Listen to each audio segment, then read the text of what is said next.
नमस्कार दर्शक बंधु मु वास्तुविद भागीरथी बिंधाणी एवं मोर वास्तु संदेश चैनल को आपको स्वागत करुच्ची।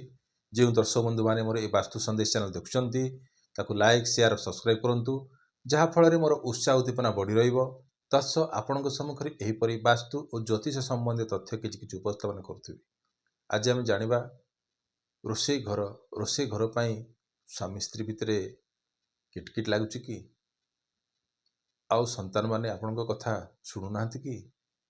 कौन थाईपे वास्तु दोष रोषे घरे। हाँ दर्शक बंधु समस्ते तो चाहती सुख शांति रही किंतु रोषे घर वास्तु अनुसार आग्नेय कोण रे रहिबा कथा किंतु जदि आप रोषे घर अग्नेय कोण रे रोषे घर करिसेंती आ गोटे पार्ट आसला कौन आप उत्तर पश्चिम कोण रे आप रोषे घर सेकेंड पार्ट एटा आपण करिपारंती किंतु एटा आसला कौन अग्नेय कोण कथा कहूँ।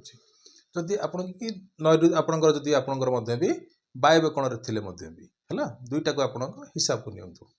जदि आपण रोषे घर आग्नेय कोण रे अछि वास्तु अनुसार ठीक ठाक रही किंतु ये जो कहली परेशानी कहीं आसूची तार मुख्य कारण होची जे अग्नि कोणर जो आपण रहा ता तले कौन रहा ना चूल्हा रहा जो आपंकर रोषेईवास करुँच चूल्हा तले जदि आपंकर अग्निकोण अच्छी माने रेड कलर जदि टाइल्स अच्छी कि ग्रीन कलर टाइल्स अच्छी सेटा अलग कथा किंतु द्वितीय फैट आसला जो पाटितुन रहार मुख्य कारण होची लेफ्ट साइड किंबा राइट साइड रे जदि आपंकर कौन सिंक अच्छी अर्थात टैप अच्छी बुझी सिंक किंबा टैप अच्छी जदि आपंकर रोषे ये जो आप जो कौन रहा आपंकर गैस स्टोव रहा गैस स्टोव ठारू जदि आपंकर फुटे किंबा 1.5 फुट भितर जदि आपंकर कौन सिंक अच्छी किंबा आपंकर जो बासन कौसन धोइबा जो आपंकर टैप रही तार पानी जदि आपणकर कौन चूल्हा टिकी पड़ा है चूल्हा पाखे पड़ा किंबा राइट साइड रो पानी आसिकी भी जदि आपणकर चूल्हा पाखे पड़ा एक्चुअली तो कहवाई गले राइट साइड रे आपंकर रोषे घर राइट साइड रे केबे भी हेले सिंक पॉइंट रखिया कथा नुह बुझिपार सिंक टेपटा आपंकर को पट रखा कथा ना रोषे घर लेफ्ट साइड अर्थात ईशान्य कोण में रखा कथा जदि आप 1.5 फुट फुटे भितर रही ताहले निश्चित परेशानी आसीबो। आउ जदि से परेशानी केतबेले आसीबो जेतबेले आपनकर चूल्हा आपनकर जळुची आपण किछि रोषेईवास करिया जाउछंती काना सेटा तत्व काହାର आउ ग्रह किए ना अग्नि तत्व आउ मालिक किए होची ना शुक्र। शुक्र कौन दे था हमको समृद्धि दे था तो समृद्धि भितर छिटा किए पकेला ना पानी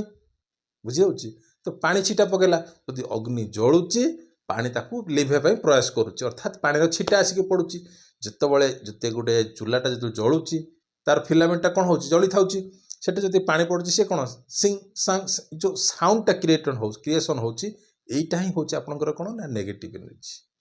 बुझी होची एटा ही आउची आपनकर नेगेटिव एनर्जी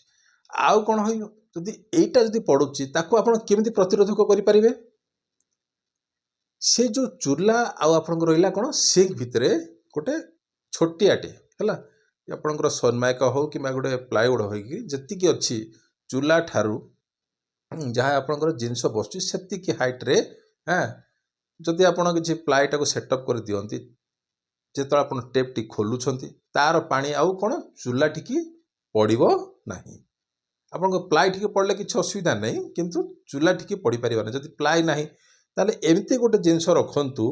जे कि से जिनस पानीटा पड़ो किंतु चूल्हा टिकी ना गैस चूल्हा पाखक से पानी पड़ो ना एक था यहाँ द्वितीय जिनस है कौन जदि आपंकर रोषे घर आप जो चूल्हा अच्छी तापर आप भात बसैले कि जेकोसी जिनस बसैले तार पानी छिटा कौन आप ढांकी दौरान ढांकी देले कौन हम जेकोसी रोषे कर आजिकल तो सब कौन आसीगला प्रेसर कुकर आसीगला किंतु अलग लोक कौन जेकोसी हांडी डिक्ची बसौंट भात हो जहाँ भी किसी बसौंट हाँ कि क्षीर बसौंट से कौन हो ढांकी देला माने कौन सी तार जो पानी आसिक कौन पड़ला चूल्हा टिकी पड़ला अर्थात कौन है अग्नि तत्व को पानी लेभाई प्रयास कला है जदि एमती हुए आ केतरा क्षेत्र में जदि आपंकर हुए एमती ताहले कौन हम ना स्वामी स्त्री भितर किटकाट रहिबो ସନ୍ତାନ ଆଉ ପରିବାର ଭିତରେ ତାଙ୍କର କ'ଣ ଆସିବ ନା ମନ ମାଳିନ୍ୟ ଠିକ୍ ସେ ନଥାଏ। ବୁଝିହେଲା? ତ ଏଇସବୁ ଜିନିଷ କରିଥାଏ କିଏ ନା ରୋଷେଇ ଘର। ଆଉ କେତେକ ଅନୁସାରେ ଦେଖିବାକୁ ପଡ଼ୁଛି ଯେ ଆପଣ କ୍ଷୀର ବସଉଛନ୍ତି, କ୍ଷୀର ବସିଲା ପରେ ସେ କ'ଣ ଉତୁରି ଆସି କ'ଣ ହେଉଛି ନା ସେଠିକି ପଡ଼ୁଛି, କେଉଁଠିକି ଚୁଲାଠିକି ପଡ଼ୁଛି ହେଲା। ଚୁଲାଠିକି ପଡ଼ିଲେ କ'ଣ ହେବ, ସେ କ'ଣ କଲା ନା ଅଗ୍ନି ତତ୍ତ୍ୱକୁ ଲିଭେଇବା ପାଇଁ ପ୍ରୟାସ କଲା, କିଏ ନା କ୍ଷୀର। ଅଧିକାଂଶ ଲୋକ କୁହନ୍ତି ଯେ ଆଜ୍ଞା ଆମେ ନୂଆ ଘରଟି ପ୍ରତିଷ୍ଠା କଲୁ, ସେଠି ଆମେ କ୍ଷୀର ଉତରେଇବୁ। କ୍ଷୀର ଉତରେଇବା ଅର୍ଥାତ୍ ଅଗ୍ନିକୁ ଲିଭେଇବା ହେଲା। ତ କେବେ ଏ ଭୁଲଟା କରିବେ ନାହିଁ। ହଁ, ଆପଣ କ୍ଷୀରକୁ କିଛି ମାତ୍ରାରେ ଉପରକୁ ଉଠାନ୍ତୁ, କିନ୍ତୁ କ୍ଷୀରର ଯେଉଁ ରହିଲା ସେ ପାଣି ଟୋଟାଲି ଯେମିତି ଆପଣଙ୍କର ଅଗ୍ନିକୁ ନ ଲିଭାଏ, ସେ ପ୍ରତି ଆପଣ ଧ୍ୟାନ ଦେବେ ହେଲା। ଭୁଲ ତଥ୍ୟ କେବେ ବି ହେଲେ କ୍ଷୀରକୁ କ'ଣ ଉତ୍ତରା ଯାଏ ନାହିଁ ହେଲା। ଏଇଟା ତ ଥିଲା ଅଲଗା ଟପିକ୍, କିନ୍ତୁ ଯେଉଁ ରହିଲା ରୋଷେଇ ଘର ଯେଉଁ ଟପିକ୍ ଉପରେ ଆପଣଙ୍କୁ ଯେଉଁ ମୁଁ କହିଲି, କେବେ ବି ହେଲେ ଆପଣ ଯାହା କିଛି ରୋଷେଇ କରୁଛନ୍ତି, ଏହାଦ୍ୱାରା କ'ଣ ହେଇছে ନା ମା ଲକ୍ଷ୍ମୀଙ୍କର କ'ଣ ହୋଇଥାଏ, କ'ଣ ଅଭିଶପ୍ତ ଥାଏ। ତ ସେଥିପାଇଁ ଏବେ କେବେ ବି ହେଲେ ଏଇସବୁ ଜିନିଷ କରିବେ ନାହିଁ। ଯେତେବେଳେ ଆପଣ କରୁଛନ୍ତି ଦେଖି ସାକ୍ଷୀ ରଖିକି କରିବେ, ଯେମିତି ପାଣିଟା ଆପଣ ଯାହା ବି ରୋଷେଇ କରୁଛନ୍ତି ତାର ପାଣି ଯେମିତିକି କ'ଣ ରୋଷେଇ ଘର ଆପଣଙ୍କର ଚୁଲା ଭିତରକୁ ନ ପଡ଼ୁ, ଯାହାଫଳରେ ଏଇସବୁ ପରିଶାନୀ ଆପଣ କ'ଣ ଆଗକୁ ଆଉ ଦେଖିବାକୁ ମିଳିବ ନାହିଁ। ନଚେତ୍ କ'ଣ ହେବ ନା ଯାହାକୁ କହିବେ ଆପଣ କିଛି କଥା, ସେ କଥାର ଆପଣଙ୍କର କଥାର କ'ଣ ଥାଏ ନା ଗୁରୁତ୍ୱ ନଥାଏ, ଲୋକେ ତାକୁ କ'ଣ ନା ଗୁରୁତ୍ୱ ଦିଅନ୍ତି ନାହିଁ। ତ ସେଥିପାଇଁ ଅଗ୍ନିକୋଣରେ ଯାହା ବି କିଛି ଅଛି ପାଣି ଜିନିଷ କିମ୍ବା ଆପଣ ଯାହା କିଛି ରୋଷେଇ କରୁଛନ୍ତି, ଚୁଲି ହଉ କିମ୍ବା ଅନ୍ନ ହଉ, ସେସବୁ ଜିନିଷ ଚୁଲିକି ନ ଯାଉ ହେଲା। ତ କହିବା ମାନେ ହେଲା ଏଇ ଯେଉଁ ଛୋଟିଆ ଜିନିଷଟା ଆପଣ ଯଦି କଣ୍ଟ୍ରୋଲ କରିଦିଅନ୍ତି, ତାହେଲେ ସ୍ୱାମୀ ସ୍ତ୍ରୀ ଭିତରେ ଯେଉଁ ରହିଲା କିଟକାଟ ଏସବୁ ଜିନିଷ ନଥିବ, କିମ୍ବା ପିଲାଙ୍କ ଭିତରେ ଯାହା କିଛି ଆପଣଙ୍କ କଥା ଶୁଣୁନାହାନ୍ତି ତାହା ମଧ୍ୟ ବି ଏସବୁ ଜିନିଷ ଆପଣ କ'ଣ ହେବ ନା ଲିଭିଯିବ କିମ୍ବା ଆଉ ହେବ ନାହିଁ ହେଲା। ଅଲଗା ଜିନିଷ ଅଛି, କିନ୍ତୁ ଏଇସବୁ ଜିନିଷ ରୋଷେଇ ଘର ପାଇଁ ସ୍ପେସିଫିକ୍ ଏନା ଶୁକ୍ରଙ୍କର ସ୍ଥାନ ହେଲା। ଦାମ୍ପତ୍ୟ ଜୀବନରେ କିଏ ଶୁକ୍ର ହିଁ ସବୁ ମଜବୁତ କରିଥାଏ, କିନ୍ତୁ ଶୁକ୍ର ଯଦି ଖରାପ ହେଇଗଲା ତାହେଲେ ଏସବୁ ଜିନିଷ ଆସିଥାଏ। ତ ଏଇ ତ ଥିଲା ଆଜିର ଟପିକ୍। ରହିଲି, ନମସ୍କାର।